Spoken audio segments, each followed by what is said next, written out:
नमस्कार दोस्तों। आज मैं इस वीडियो में आपसे जो चर्चा करने वाला हूं वो सीईटी पीजी का जो सिलेबस है और सिलेबस भी पॉलिटिकल साइंस का।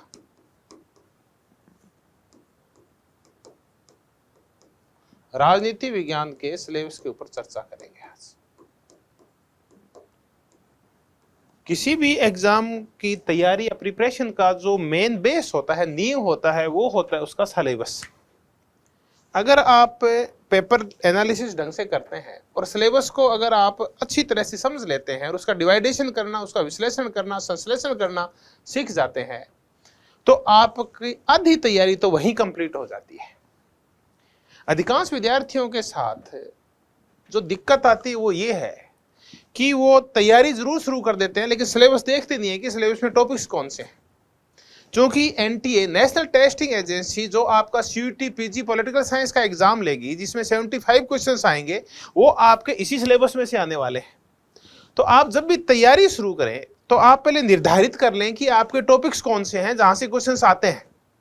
तो सबसे जरूरी चर्चा और पहला काम जब आप सीईटी पीजी पॉलिटिकल साइंस की तैयारी शुरू करें, ये आपका सिलेबस होगा। तो आज मैं इस वीडियो में इसी सिलेबस के ऊपर आपसे चर्चा करूंगा। ये सिलेबस क्या है, कितने भागों में बंटा हुआ है, और जो नेक्स्ट वीडियो आएगा उसमें मैं आपसे ये चर्चा करूंगा कि ये इसके जो विभिन्न भाग हैं जिसका डिवाइडेशन किया गया है, इसमें से किस भाग में से और किस टॉपिक में से कितने क्वेश्चंस आते हैं, ऐसी मैं चर्चाएं करूंगा। लेकिन इसमें सिर्फ हम राजनीति विज्ञान पॉलिटिकल साइंस के सिलेबस की चर्चा करेंगे। आप देश के नामचीन विश्वविद्यालयों में एडमिशन लेने जा रहे हैं पीजी करने के लिए, एमए करने के लिए राजनीति विज्ञान से, या इंटरनेशनल रिलेशन में, या पब्लिक पॉलिसी में, तो उनके लिए आपके लिए ये एक कॉमन सिलेबस है जिसको सबको तैयारी करनी होगी। और ये पूरी चर्चा उन विद्यार्थियों के लिए है जो इस बार बीए फाइनल में है या बीए फाइनल कर चुके हैं और किसी भी केंद्रीय विश्वविद्यालय से या किसी भी देश के नामचीन विश्वविद्यालय से या किसी संस्थान से वो एमए करना चाह रहे हैं पॉलिटिकल साइंस, आईआर, इनसे। तो उनके लिए है ये सारी चर्चा। तो सिलेबस की एक एक करके चर्चाएं शुरू करें कि सिलेबस कितने भागों में बंटा हुआ है, किस प्रकार का है। तो आप जब भी शुरुआत करें राजनीति विज्ञान की तो हमेशा यहीं से शुरुआत करें कि आपके जो थिंकर्स हैं ना वो समझ में आने चाहिए। सबसे पहले यहीं से शुरुआत करें, क्योंकि जब थिंकर समझ में आएंगे तभी आपके थ्योरी समझ में आएगी, तभी सिद्धांत समझ में आएंगे, जब विचार को और उनके विचार समझ में आए हुए। तो हमारा जो वेस्टर्न पॉलिटिकल फिलोसॉफी है उसमें प्लेटो है, अरिस्टोटल है, मैकियावेली है, होब्स है, लोक और रूसो, ये तीनों सामाजिक समझौतावादी हैं। ये दो ग्रीक विचारक हैं। मैकियावेली जो आधुनिक राजनीतिक चिंतन का जनक है, मॉडर्न पॉलिटिकल थॉट का जो फादर है, वो हैं। तीनों ये सामाजिक समझौतावादी है। उपयोगितावाद के रूप में विचारक के रूप में जेएस मिल है। मार्क्सवादी विचारक कार्ल मार्क्स है या साम्यवादी विचारक, और न्याय के ऊपर काम करने वाला, पॉलिटिकल थ्योरी के ऊपर उसको पुनर्जीवन देने वाला जॉन रॉल्स है। तो ये पाश्चात्य राजनीतिक विचारक है। नेक्स्ट जो वीडियो है उसमें चर्चा करेंगे इनमें से किस में से कितने क्वेश्चंस आते हैं, इसकी चर्चा नेक्स्ट वीडियो में। तो आप जब भी तैयारी करें तो किसी भी पुस्तक में से ये विचारक आप उठा के पढ़ें। नेक्स्ट है मॉडर्न इंडियन पॉलिटिकल थॉट, जो हालांकि मॉडर्न नहीं, इसमें कौटिल्य भी दे रखा है, लेकिन ऐसा ही है सिलेबस एनटीए ने डिसाइड कर रखा है। इसमें कौटिल्य है, राजा राम मोहन राय है, सावरकर है, वीडी सावरकर, महात्मा गांधी है और अंबेडकर है। ये 5 थिंकर्स हैं जो इंडियन फिलोसॉफी के, इंडियन थॉट के हैं। उसके बाद आ गई है थ्योरी।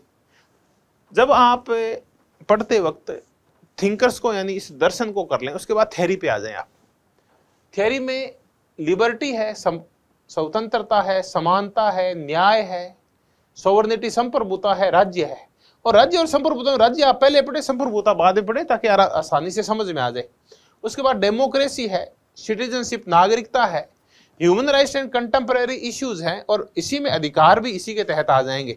उसके बाद फेमिनिज्म, आइडियोलॉजी एंड जेंडर है, नारीवादी विचारधारा और लिंग के जो मुद्दे हैं वो इसी के तहत आए। तो ये पॉलिटिकल थ्योरी का सिलेबस है।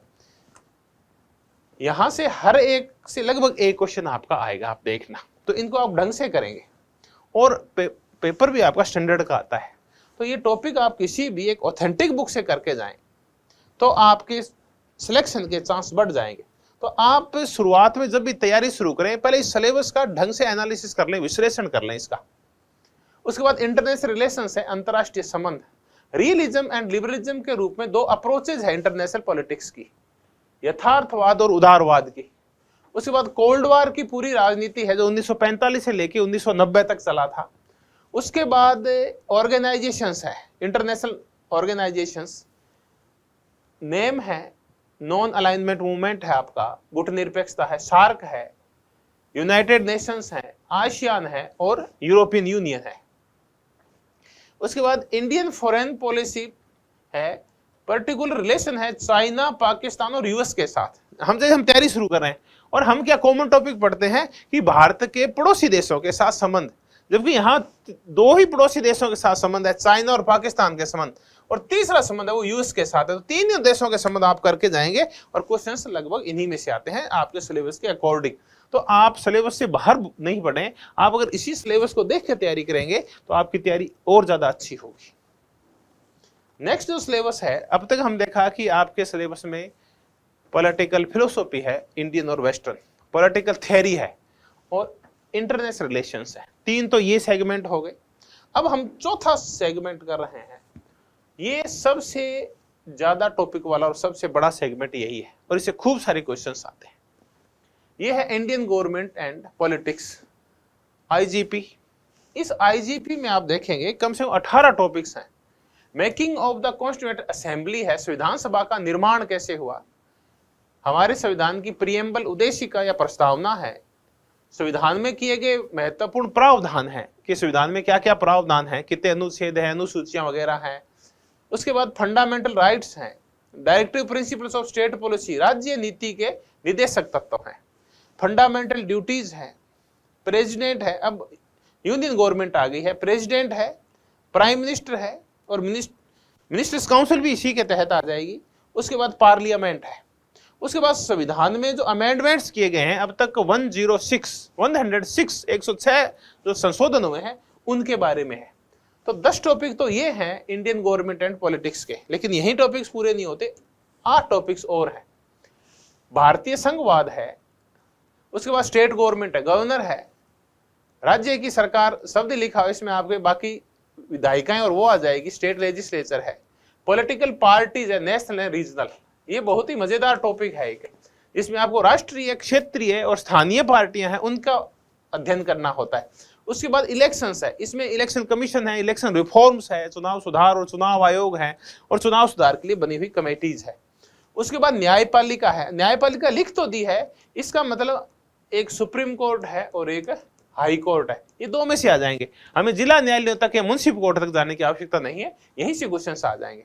उसके बाद लोकल गवर्नमेंट है, लोकल गवर्नमेंट में रूरल भी है और अर्बन भी है, इन्होंने एक लोकल गवर्नमेंट लिख के छोड़ दिया। तो पंचायती राज और नगरीय शासन दोनों है। उसके बाद गवर्नेंस है कि गुड गवर्नेंस क्या है, गवर्नेंस किस प्रकार होती है, सरकारों की अच्छी कार्य प्रणालियां क्या होती है, ये सब इसी के तहत आता है।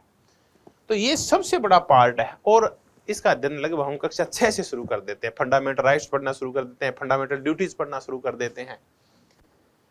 तो political philosophy Indian western, political theory, international relation और Indian government and politics, 4 segment.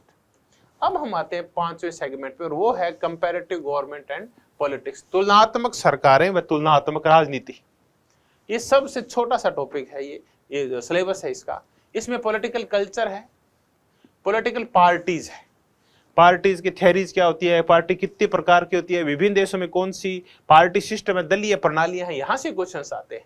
इसके बाद इलेक्टोरल सिस्टम है, ये पार्ट सबसे ज्यादा साइंटिफिक है कि ये चुनाव किस प्रकार होते हैं, भारत के एमपी कैसे चुने जाते हैं, एमएलए कैसे चुने जाते हैं, एमएलसी कैसे चुने जाते हैं, अमेरिका में चुनाव किस प्रकार होते हैं, राष्ट्रपति की स्लेट सिस्टम क्या है चुनने जाने का, या फिर काला घोड़ा पद्धति क्या है राष्ट्रपति की, अमेरिकन राष्ट्रपति की, या फिर स्विट्जरलैंड में चुनाव कैसे होते हैं, वहां के प्रतिनिधियों का चुनाव कैसे होता है, फ्रांस का राष्ट्रपति है वो 2 राउंड सिस्टम से कैसे चुना जाता है, ये सब इसी के तहत आता है, इलेक्टोरल सिस्टम्स है वो। उसके बाद अप्रोचेज या मॉडल्स हैं कि पॉलिटिकल साइंस की ट्रेडिशनल अप्रोचेज कौन सी और मॉडर्न अप्रोचेज कौन सी है, ये एक व्यापक टॉपिक है। हालांकि नाम इसका छोटा सा है लेकिन ऐसा लगता है ये बहुत बड़ा हो गया है। इसी में फिर आपको system theory, structural functional theory, political development approach, ये सब इसमें करनी पड़ेगी। उसके बाद टाइप्स ऑफ रिजिम्स हैं, शासन के प्रकार हैं। ये शासन कितने प्रकार का होता है? शासन लोकतंत्रात्मक होता है, अधिनायकवादी होता है, डेमोक्रेटिक एंड डिक्टेटरशिप। शासन होता है एकात्मक और संघात्मक, फेडरल एंड यूनिटरी। शासन होता है संसदीय, अध्यक्षात्मक, अर्धअध्यक्षात्मक, पार्लियामेंट्री, प्रेसिडेंशियल, सेमी प्रेसिडेंशियल। शासन होता है राजतंत्रात्मक और गणतंत्रात्मक, मोनार्कियल एंड रिपब्लिकन। तो इस प्रकार, भले ही ये टॉपिक छोटा सा हो, लेकिन इसमें आपको सब प्रकार के शासन करने पड़ेंगे। तो मैं यही कह रहा था कि आप सबसे पहले जो डिजाइन किया गया सिलेबस है उसको देखिए, उसकी नेचर देखिए, और ये देखिए कि कितना व्यापक है। उसके बाद है public policies in India. Bharat में जो सार्वजनिक नीतियां बनी हैं उनके मॉडल्स क्या हैं, वो बनती कैसे है, और वो कितने प्रकार की होती है पब्लिक पॉलिसी। कौन सी होती है जो विशिष्ट वर्ग के लिए बनती है, कौन सी आम जन के लिए बनती है, कौन सी लोगों को रेगुलाइज करने के लिए बनती है, कौन सी सोशल वेलफेयर के लिए बनती है, सामाजिक कल्याण के लिए। ये सब नीतियां इसी के तहत पड़ते हैं। और कौन कौन सी नीतियां हैं, मोदी जी सरकार की कौन सी नीतियां हैं, या पंचवर्षीय योजनाओं के दौरान कौन सी नीतियां आई थी, ये सब नीतियां। आमतौर पर इस पे जो क्वेश्चन आते हैं वो कंटेम्परेरी ज्यादा आते हैं, समकालीन जो मुद्दे हैं उनके ऊपर क्वेश्चन ज्यादा आते हैं। इनके लिए आप लगातार न्यूज़पेपर्स पढ़ते रहें, कोई रेगुलर जो मंथली मैगजीन्स आती है वो पढ़ते रहें, ये वहां से तैयार हो जाता है आपका। उसके बाद जनरल इश्यू है जो कंटेम्परेरी वर्ल्ड और नेशनल सिनेरियो है, वहां से निकल के आते हैं। जो अंतर्राष्ट्रीय परिदृश्य है और देश का परिदृश्य है, उसके जो समकालीन इश्यूज हैं, मुद्दे हैं, उनसे आता है। ग्लोबल जस्टिस, इस मुद्दे पे क्या हो रहा है, जेंडर में क्या हो रहा है, एनवायरमेंट इश्यूज पे क्या हो रहा है, COP20 जो अभी पीछे हुआ था उसमें क्या हुआ, ये सब है। उसके बाद नेशनलिज्म है, राष्ट्रवाद। राष्ट्रवाद का आज का स्वरूप क्या है, क्या दक्षिण पंथ हावी हो रहा है, क्या फ्रांस के हालात क्या हैं, ट्रंप के जीतने के बाद हालात क्या होंगे, ये जैसे जैसे दक्षिण पंथ हावी हो रहा है उसका क्या होगा, इटली में दक्षिण पंथ का क्या प्रभाव पड़ा है, यूरोप में प्रवासियों के ऊपर क्या प्रभाव पड़ेगा दक्षिण पंथ का, क्या भारत के लिए दक्षिण पंथ फायदेमंद है, क्या यूरोपियन अमेरिकन दक्षिण पंथ है या उससे नुकसान होगा, ये सारा इसी के तहत आएगा। राष्ट्रवाद का स्वरूप क्या है, क्या स्वरूप चेंज हो रहे हैं, क्या राष्ट्रों की सीमाएं कमजोर हो रही है, मजबूत हो रही है, ये सब है इसी के तहत। और उसके बाद है क्लाइमेट चेंज। ये बहुत ही बर्निंग इश्यू है, इसके ऊपर कम से कम आपके 2 क्वेश्चन आएंगे क्लाइमेट चेंज के ऊपर। तो ये थे आपके कंटेम्परेरी इश्यूज। तो दोस्तों ये हमने जो चर्चाएं की वो सारी CUT-PG पॉलिटिकल साइंस का जो एग्जाम लेंगे, जिसके तहत आप दिल्ली यूनिवर्सिटी, जवाहरलाल नेहरू विश्वविद्यालय दिल्ली, जामिया मिलिया, उसके बाद टाटा के जो इंस्टीट्यूट्स हैं जो विदेशों में भी आपसे डिग्री करवाते हैं एमए की, उन सब में अगर आपको एडमिशन लेना है तो आप CUT-PG पॉलिटिकल साइंस का ये एग्जाम आपको देना होगा और ये सिलेबस तैयार करना होगा। तो जो भी मेरे दोस्त PG की तैयारी कर रहे हैं पॉलिटिकल साइंस से, वो पहले इसी सिलेबस को अच्छी तरह से देखें। अगर आप अपनी तैयारी में गहनता लाना चाहते हैं, और ज्यादा उसको व्यापक करना चाहते हैं और अपने सिलेक्शन को श्योर करना चाहते हैं, तो कलाम एकेडमी आपके हमेशा ही साथ है। तो आप कलाम एकेडमी के विभिन्न प्लेटफॉर्म्स पे, चाहे वो यूट्यूब के चैनल्स हों, चाहे वो व्हाट्सएप इनके चैनल्स हों, या इनके फिर टेलीग्राम चैनल्स हों, उनके ऊपर आप जुड़ के रहें। आपको निरंतर नई नई जानकारियां मिलती रहेगी। क्योंकि एक स्पेसिफाई एक एरिया है, तो आप मुझसे भी जुड़ के और CUT-PG की तैयारी कर सकते हैं कलाम एकेडमी के साथ। तो आप एक टेलीग्राम चैनल है उसको आप ज्वाइन कर लें, उस पर सारी जानकारियां मिलेगी आपको। सिलेबस क्या है, कहाँ से कौन से क्वेश्चन आएंगे, नोट्स हैं, MCQs हैं, ओल्ड पेपर्स हैं, परीक्षा की रणनीति है, एग्जाम की डेट है, एडमिशन का प्रोसेस है, एडमिशन प्रोसेस कंप्लीट कैसे हो गया, उसके बाद कॉलेज में एडमिशन है। और तब तक मैं आपके साथ रहूंगा जब तक कि आपका आपके निर्धारित संस्थान में सिलेक्शन नहीं हो जाता। फिर अपन टाटा बाय बाय बोल देंगे, आप मुझे थैंक यू बोलना, मैं आपको थैंक यू बोलूंगा। तो आप और कुछ करें ना करें, ये टेलीग्राम चैनल जो भी मैं लिख रहा हूं उसके ऊपर वो ज्वाइन कर लें, और वो है CUT-PG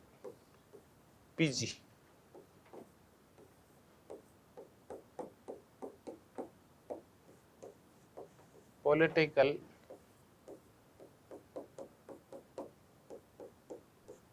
साइंस बाय